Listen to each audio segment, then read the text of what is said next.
The White House's coronavirus task force isn't going anywhere. Hey everyone, I'm Chad Hasty, host of the Chad Hasty Show. Chairs weekday mornings, 8:30 to 11 a.m. Central Time on News Talk 95.1 FM and 790 AM KFYO. President Trump reportedly telling reporters at a Wednesday White House event that he didn't know how popular the task force was until after word came out that he was going to wind down the task force. Now, I still think the task force was going to meet. There just weren't going to be, public press conferences and, a lot of the in front of the camera type of deals going on. But I think Trump all along was going to keep kind of the behind-the-scenes task force continuing. But Trump said no.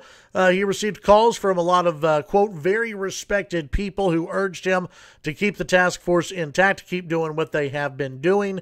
He said, when I started talking about winding it down, it was appreciated by the public. The president said he might add a few more members to the group, though he did not mention any names, and a sign that the White House may still pivot the task force focus from guiding the reopening of the economy. The task force will eventually cease to exist, Trump said, but he signaled that it would not be until the pandemic has subsided. Quote, at a certain point, we won't need a task force, but we're going to leave it at that. We're going to add a couple of people to it. There will be, again, they'll be there for the opening of our country. Trump earlier Wednesday signaled that he was reconsidering whether to disband the task force, tweeting that it would continue indefinitely, but that its membership and focus would likely change. So the task force isn't going anywhere, which, depending on how you feel about that, maybe you're happy, maybe you're upset about it, but the president's going to continue to have the task force, which he should. He should, hear from as many people as possible. He should listen to health officials. He should listen to economic officials and make the best choices possible for the nation as we continue to reopen this great country. Tune in to the Chad Hasty Show weekday mornings, 8:30 to 11 a.m. Central Time.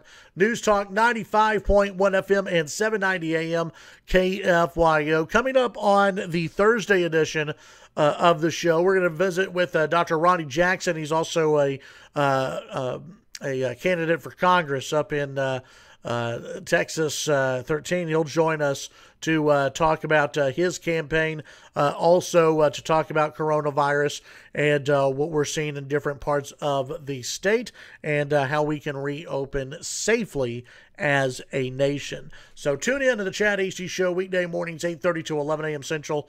News Talk KFYO in Lubbock, online at KFYO.com, and you can follow me on Twitter at Chad Hasty Radio. Have a great day.